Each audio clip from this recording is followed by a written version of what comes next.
Hello, everyone, and welcome to the Pash On Podcast. Let's get started with your host, Brian Pash.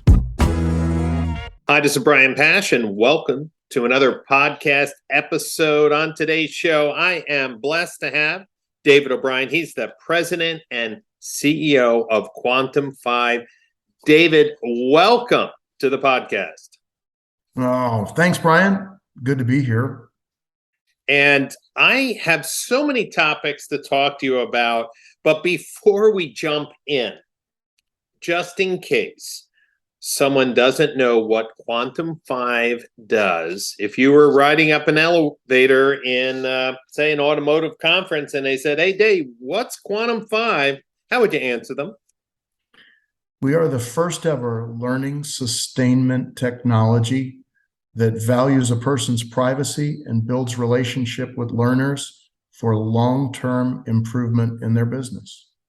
Boom. And we should decode that, because that is definitely the CEO president consolidated version for the dealers who are listening. We've all spent money on training.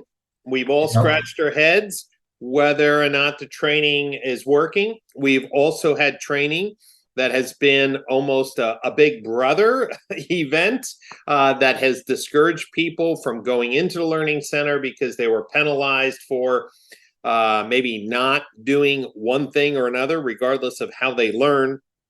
So Quantum 5 has absolutely transformed how employees learn, how we can increase skills, satisfaction of job, retention. We're going to get into all of those things today because, David, there's no one else on the market who's approaching training like Quantum 5. No, there isn't. There's some good folks out there, and there are some good companies emerging, right? But you hit on it just a second ago. Training for a long time in automotive has been weaponized against people. You still have OEMs today that you know of, and I know of, Brian, that are holding a dealer hostage to people having to complete a certain amount of training, or they penalize them per car sold. And unless we break the cycle and start building trust with learners, unless we break the cycle and stick with a learner cost effectively for a dealer over the long haul of someone's career, we can't expect to get many different results, because video YouTube channels aren't solving the problem and haven't for 10 years. That's right. And I think that it would be an oversimplification for us to say, people all love online video training. I look at my son, and we approach life differently. We learn differently. And we have a lot of similar characteristics. But when I see the way he learns, he'll when he approaches a problem, the first thing he does is go to YouTube. And did you watch a YouTube video? That I'm like, no, I was looking for the PDF I was going to read. So different learners, different styles. And as we talk about Quantum 5, in light of the upcoming Modern Retailing Conference, where we're proud this year to have 5 learning tracks, and one of them is an HR track, and your team is going to be involved in educating dealers on really your latest insights to training and retention and how that equates to profit. Mm-hmm. I wanted to talk to you about your big announcement about a company you acquired on May 1st. And I didn't understand it initially. And after you explained it, it made perfect sense. So let's break up this big announcement. Who did you buy, and what was their specialty? And then let's follow up with, how does this make a good fit? So let's start. Who'd you acquire? The company was called ESI Trends. We've renamed it ESIQ. What ESI did is they were automotive's 23-year-old largest company at doing employee satisfaction surveys. They did everything from understand all of the defecting reasons all the way through the retention. They have been honored to be the company chosen by NADA to do the automotive workforce study every year. They do the Canadian Auto Dealer workforce study every year, Brian. Ted Crable built an awesome company, and we are blessed that he entrusted us with taking it to the next level. So, David, what I'm hearing is that ESI would be a company that dealer groups or dealers would hire to kind of get the pulse of their workforce, but maybe they didn't have all of the resources to take that data and change the culture and implement a better retention strategy. And so is what you saw, Quantum 5's platform is the perfect tool to meet the diagnostic advice that ESI Trends was giving dealers. 100%, Brian. What you and I see when we and our companies go help dealerships is, even though they may have the data, getting the solution and creating the buy-in in a team, so that you have to start with culture. You have to start with this stuff that says, okay, how do we make this a great place to work so that then we can create amazing experiences for customers?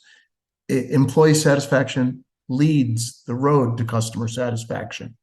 And so what we saw in ESI Trends was the ability to be part of bringing that data and couple it with our solutions for long-term improvement of a dealership.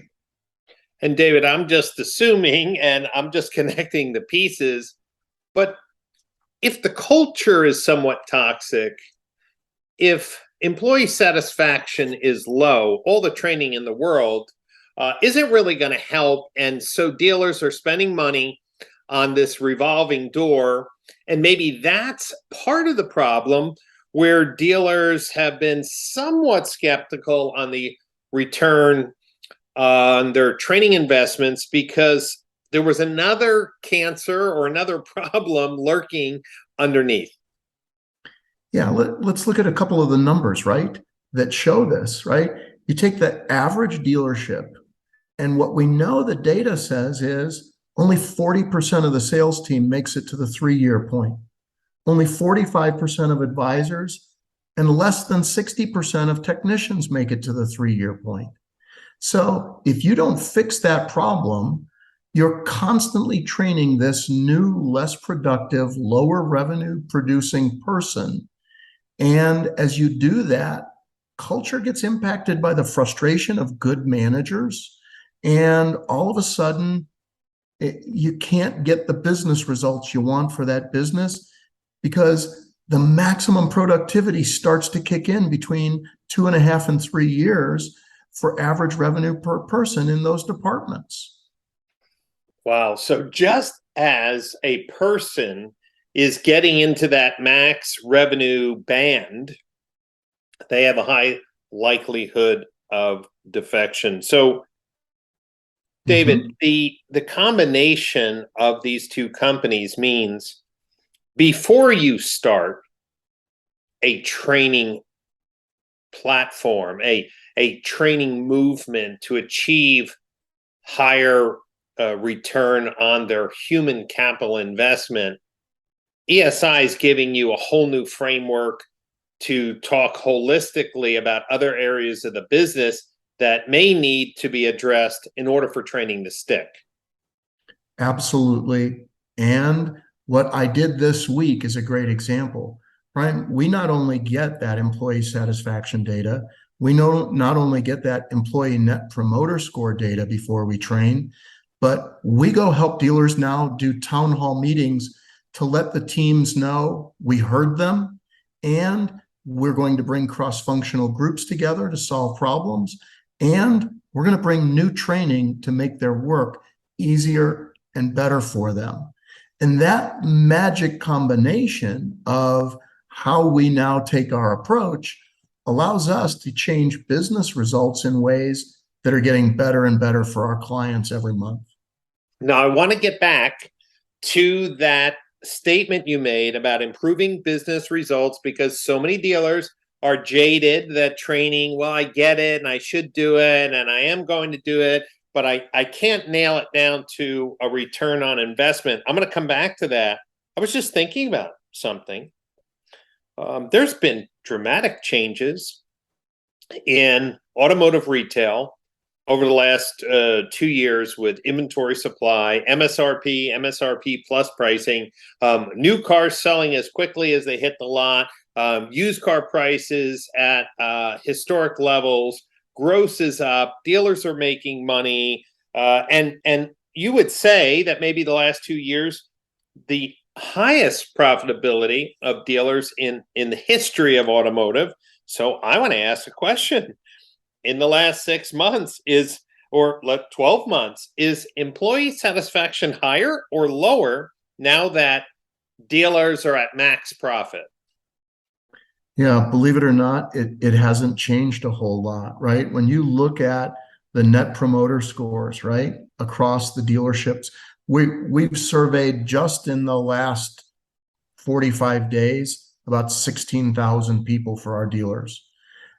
You spread that out bigger, and so far this year, we're at almost 45,000 people surveyed in dealerships. And what we see is the money hasn't made the difference. There are just as many detractors saying, yeah, this isn't the place I think I'm going to stay forever, as there are people saying, no, I love where I work.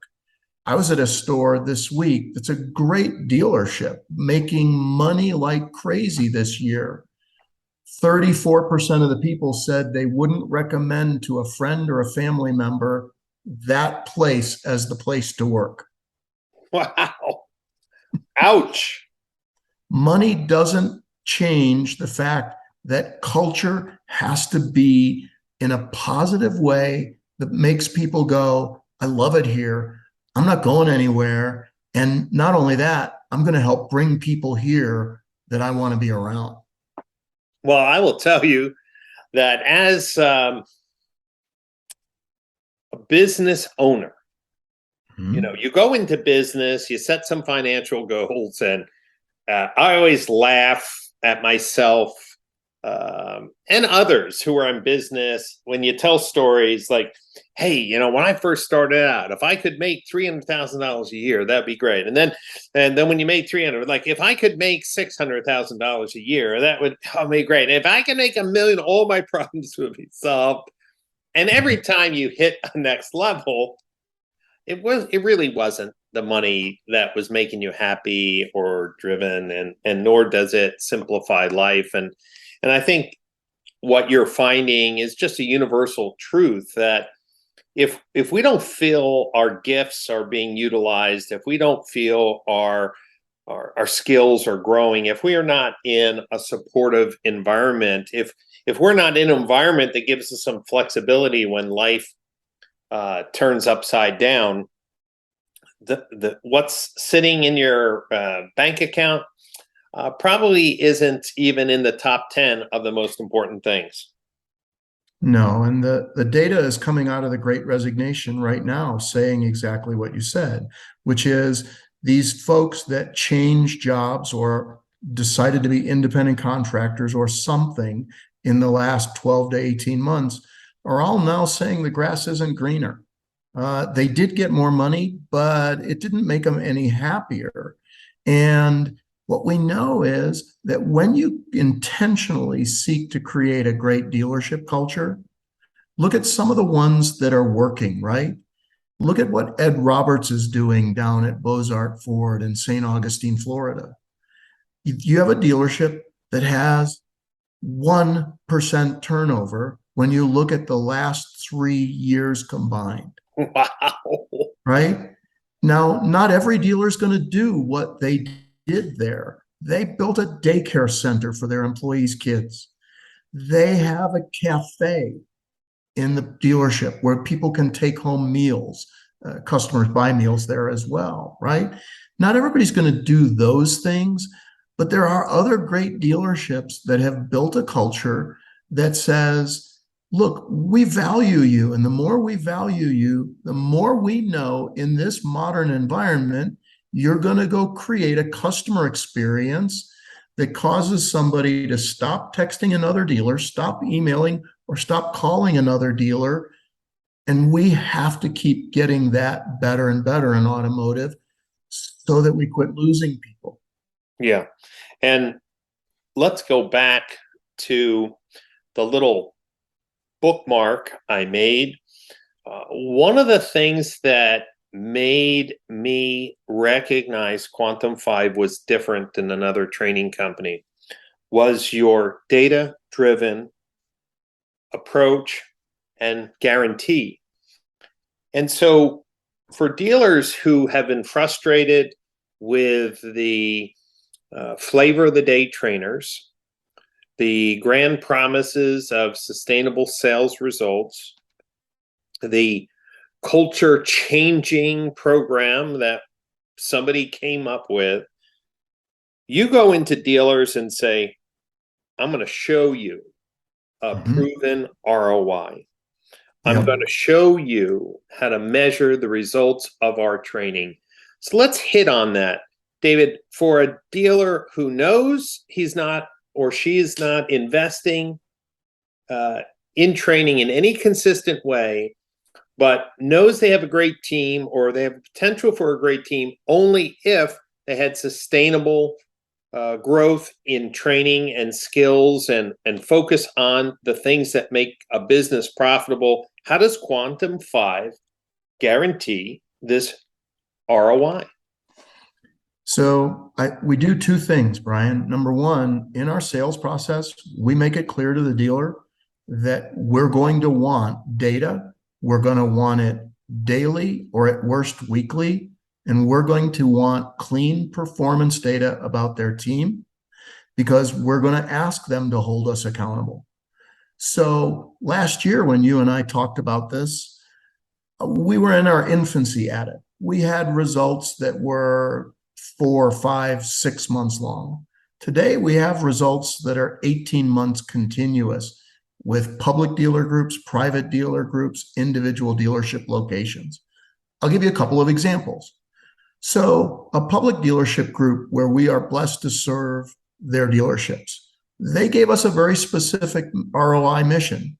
They said, we want effective labor rate and we want customer pay gross to go up with our advisor team. However, we won't trade customer experience and customer satisfaction. That has to go up as well. Today, 14 months of data from them says that we've increased the effective labor rate by $23. Well, you know what that does to a bottom line. Wow, that's... And customer pay gross is up 31.5%. And 73% of all the advisors we work with have had sustained improvement in CSI with, in their terms, nobody is now in the red and no store is in the red. So we do two things with that data. Number one, we sit with the dealer every month and review that data. But don't forget, I'm taking that individualized breakdown of that data and I'm now ingesting it into our technology because it allows me to customize the content I send to those individual advisors. The advisors who need help with tire sales get it. The advisors who need help with MPI sales get it. But because I get the data, I know who to send what to. Here's a BDC example you'll like. Because everybody wants to say they help a BDC. Oh, we gave them better scripts, we everything. So you know the person on my team named Sarah Van Tyne. Yeah. She came out of the Hendrick organization. She came out of the AMSI organization and a really good dealer group there. So that she had to go compete against her own numbers. Never an easy task, right? Of course. And so now a year into helping that team, what happened? 61% increase in outbound call conversions for service appointments, 11% improvement in the show rate. What's it translate to for a 3 dealership group? An additional 835 repair orders per month. Now just do average math, right? $300 an RO, 400, 250, whatever you want. And at what Quantum charges, which is $30 per month per person we work with, 12-person BDC, right? So for $360, our team provides an ROI of an additional 835 repair orders a month. I don't get fired, right? Well, David, here's the key. It's tying the training into data. And that's why I loved your approach, because honestly, it's a discipline. It's a burden in some ways, meaning training companies didn't want to be, integrating data, benchmarking themselves. They were afraid to, or just kept a distance. And that's why I love the fact that when you go in, you're benchmarking where they are, using these agreed upon KPIs of measurement to move the dealership forward. David, in November at the Modern Retailing Conference, those dates for the dealers who are listening, November 13th, 14th, and 15th, is designed to help dealers in 5 areas of their dealership operations. I mentioned there's the HR track. We have a marketing track. We have a technical track for GA4. We have a creative track led by Paul Daly, and we have a sales process track for both variable and fixed ops. When dealers are trying to create, through digital retailing tools, a consistent, and I like to use the word connected, online experience to the showroom, there's a lot of new training that is required, meaning to do it right, we have to change the way in which we look at how information is shared with consumers. We have to look at the interface it's being shared with, so the consumer feels that they're looking at the same numbers in the same way. And we have to break some traditions that have created some inefficiencies inside the dealership. How is Quantum 5 helping dealers and dealer groups who say, we need to create this connected retail experience, but all our training has been more along the lines of the old 10-step process to the sale, or standing on the point, waiting for the up bus to show. How is Quantum 5 addressing the needs that is being, presented to dealers through digital retailing? Yeah, no, this is a great question, because it has been in the forefront of our minds since the founding of the company. So I believe that if you separate process from skills for a minute, right, that when you take a team and you improve their consultative skills, and you teach them that frictionless doesn't mean weak, that frictionless means creating an experience that meets people where they are in their process and sets an agenda to help them move to where they want to go and achieve their goals. Now, we work with dealers who do A to Z, because I really like Brian Ali and Chip and their team. We also work with dealers who are struggling to do what you just described, because they're not sure they want to get rid of some of that friction. And what Quantum does is skill their people up at, how do I bridge the digital divide? How do I learn to work with people via email, not templates, email, communicate, know how to communicate with people? How do I ask great questions, build value? How do I stop asking people questions like we used to ask when we pulled people up on the sold line? Hey, Brian, park on the sold line. Hey, if my manager gets you good numbers, will you take it home now? How do we teach them a better plan when the fact is I'm emailing you? Yes. And David, this is why you're truly disrupting the traditional training mindset within automotive retail, because everyone knows that they needed to pivot. They just didn't have the tools, the strategy, the accountability, and the ways to measure improvement. And at your price point, and you had mentioned this is a win-win when you consider the financial damage that high turnover rates have, the financial damage of disconnected sales experiences. I remember probably the best period of my adult life buying cars was at Circle BMW, because Steve Rudkin, who now is working in the Lithia organization, he was the sales manager, then general manager for 10 years. I dealt with him every time I needed a car. When my lease was up, it was seamless, and I loved the experience. And well, that was the last time I ever had any consistent retail experience, because every time I bought a car from someone, that person never stayed, never called, never checked in. And so, I just from my gut know that dealers who are listening here, they don't even want to think about how much money they're losing to their competitors because of turnover. But now there's finally a solution, and powered with this ESI trends data, this is a win-win. So for dealers who want to talk to your team or see some of the ROI data from your training strategy and approach, what's the best website or phone number? What's the best way for them to get something set up, David? Yeah, so the website is www.quantum5.ai. And as you remember, I did the same thing last year. You want to ask questions, you want to talk, call my phone, 480-452-6868. I'll start the process. I'll turn you over to our VP of Sales, Sarah Van Tyne.